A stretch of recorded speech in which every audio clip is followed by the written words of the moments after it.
Hey fellow YouTubers, and today I will be doing my grand final tip for season 2022. Unbelievable scenes that we are seeing.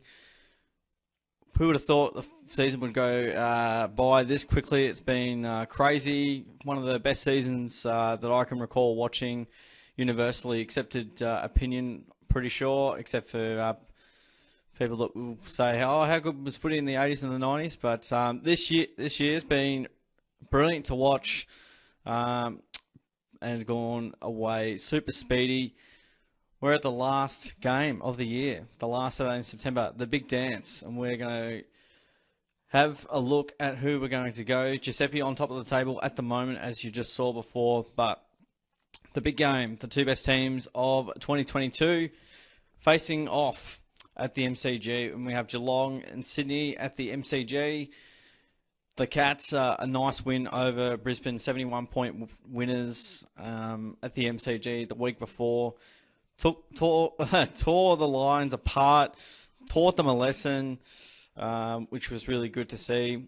And yeah, we're able to find a way to hit the scoreboard in a big way, as well as minimise the damage up forward from a Brisbane standpoint. So yeah, very good performance from the Cats at the MCG.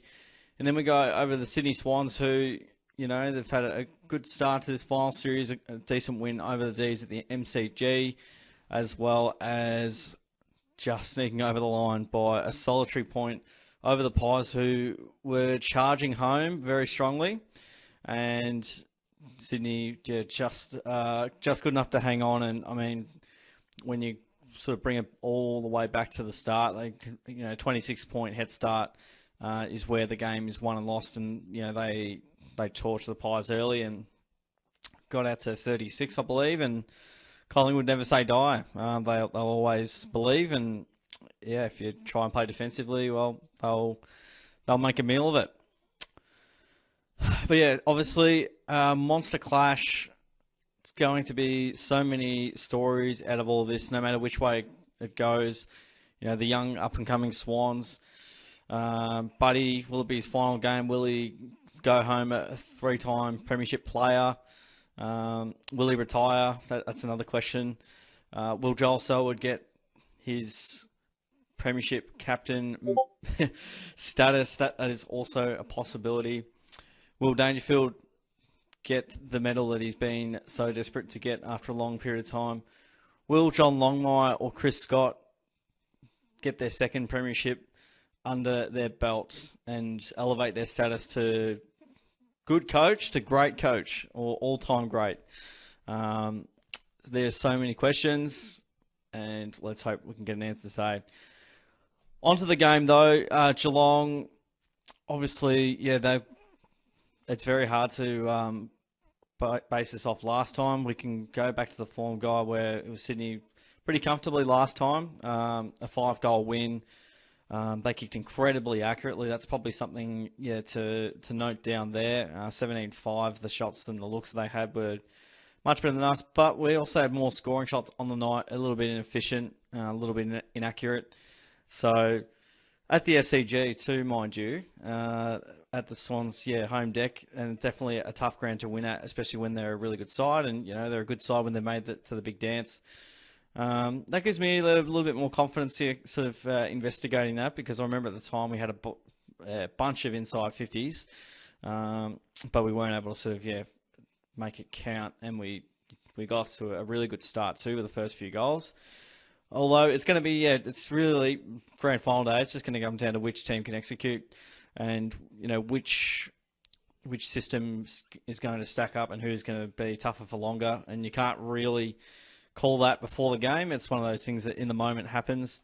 I feel like Geelong have so many different points of difference. You've got blitzarves who can tag and sort of be a real contributor in the midfield. We've seen the rise of Atkins being able to either tag or just win the ball himself, and he is a tackle machine. Not that reliance on Selwood and Dangerfield like we once did. We've got DK down back, who hopefully goes to Buddy. Hawkins, ruckwork inside 50. Jeremy Cameron moving up the ground. My voice is going as well as it's talking about the Cats. But And you just go, there's so many different ways the Cats can hurt the Swans. But Sydney probably one of those teams that we know throughout this year. They've definitely been able to minimise the opposition's strengths, and we've definitely seen that to great effect when Dangerfield was on fire. Early in the season, round 2, they tagged him, and then we didn't have an answer. I feel like we're a much more well-rounded side since then, speaking from a Geelong perspective. But Sydney's pressure is going to be very tough to deal with. The best pressure team in the competition. And we do know, Geelong probably don't play their best footy under pressure. No team does. But I feel like Geelong especially can be susceptible to it. If the Swans can keep that up for most of the game or 4 quarters, then they'll be able to, I think, find a way to get over the line.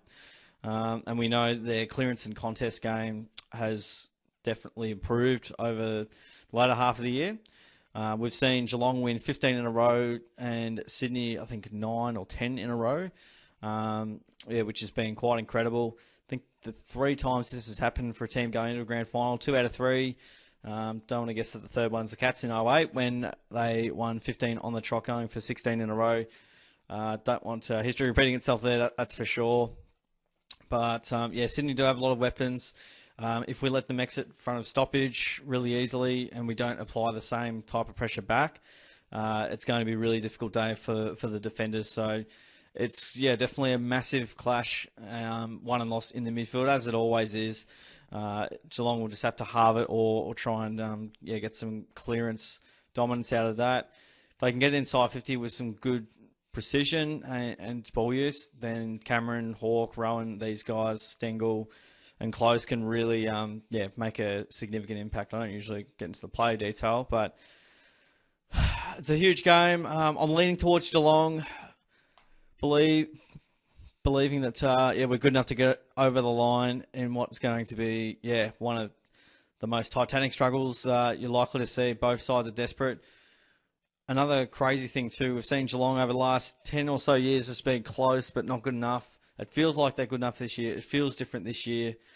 And hopefully, Selwood can drive off in the sunset with a premiership medallion around his neck, his 4th, first one as captain, and be a premiership captain. But definitely a lot on the line. In several days' time, I'm going to be one of the best days of my life, or one of the worst. So, side note to the Swans as well: if they lose this game, that's 3 grand finals in a row that they've lost, or their last 3 grand finals have been losses more so than in a row.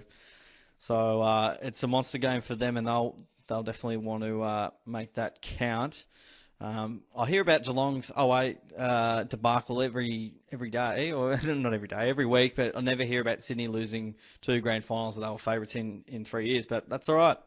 I'm not salty at all. Everything's going to be fine. I'm going to go the Cats by 14 points. So that's my pick for the AFL Grand Final. Geelong to win by 14. What a season's been, ladies and gentlemen. I hope you've enjoyed the tips videos throughout this year and seen me go absolutely terribly and known what not to go. Appreciate you guys tuning in. Chuck in your grand final tip below, even if you want to get North Smith medal and first goal underway as well. That sounds like a plan also. But appreciate you guys tuning in. Don't forget to like, subscribe, all that good stuff. Thanks again. I'll catch you guys all on the next video.